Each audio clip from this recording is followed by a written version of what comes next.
The modern day operates on a highly efficient, perfectly designed pipeline of sitting.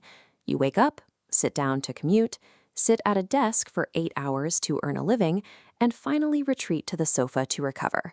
That routine quietly created a physiological baseline that the human body was never built to sustain. Right now, Americans average between 11 and 12 hours of sitting every single day. You spend roughly 77% of your waking hours entirely motionless. In this episode, we are mapping the exact timeline of what happens to your body when you sit. We will pinpoint the precise daily hour where sitting becomes actively dangerous, explore the internal cellular shutdown it triggers, and detail the clinically proven 30-minute rule you can use to reverse the damage. For most of us, standing up and walking away from our desk jobs isn't an option. We are financially required to sit. Which raises a pressing question. Does earning a living in a modern office guarantee you a shorter lifespan? The clinical data suggests you don't have to abandon the workplace to survive it. Instead, you can engage in a strategic economic exchange, trading tiny, specific fractions of your time to hack your body's survival mechanisms. This chart tracks mortality risk against daily hours sitting. The baseline remains stable until the 7.5-hour mark, where risk slowly creeps upward. But the relationship isn't linear. At 9.5 hours, the risk hits a cliff, triggering a severe spike in early mortality. Crossing into that danger zone forces immediate biological compromises. First, your body's insulin sensitivity plummets.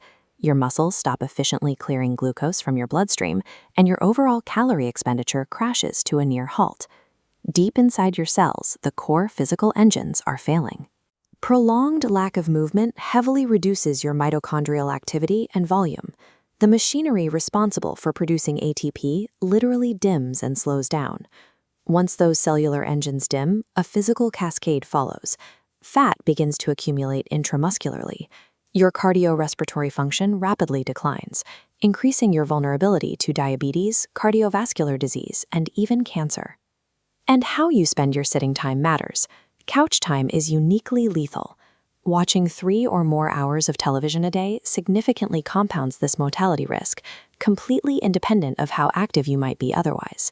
Sitting for 9.5 hours actively powers down your metabolic engines.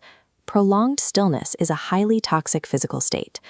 Take a look at this bar chart comparing mortality hazard ratios across different activity levels from a 36,000 participant meta-analysis. The steepest drop in mortality risk doesn't happen when you become a top-tier athlete. The most massive health gain occurs simply by moving from the absolute least active category to the second least active. This brings us to the research of Dr. Keith Diaz at Columbia University. His clinical studies focus directly on how to offset the severe occupational sitting we endure at our desks. His first protocol is the micro-trade. To stop your mitochondria from powering down, you must interrupt continuous sitting every 30 minutes. Standing up and moving for just 1 to 5 minutes is enough to reignite glucose clearing and reset your metabolic baseline. This timeline shows the macro trade. Replace one 30-minute sitting block with light activity, and you drop mortality risk by 17%. Upgrade that same block to moderate or vigorous activity, and that single trade reduces mortality risk by 35%. For extreme office workers permanently tethered to a desk, there is a final proven safeguard. Engaging in 60 to 75 minutes of moderate activity per day effectively eliminates the increased death risk associated with sitting for 8 or more hours. Securing your longevity doesn't require marathon training. It requires treating your sedentary time as a creeping physiological debt, a debt you can pay off in 30-minute installments.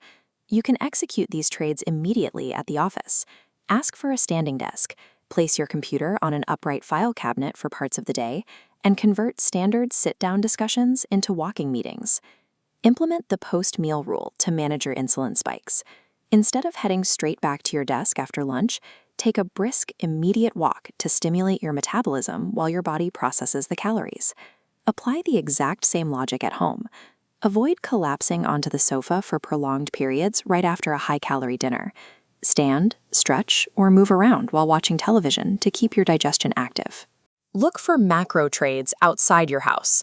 Whenever the distance allows, choose to walk or cycle for your daily errands, rather than automatically relying on your car. This checklist outlines our 3-step daily playbook.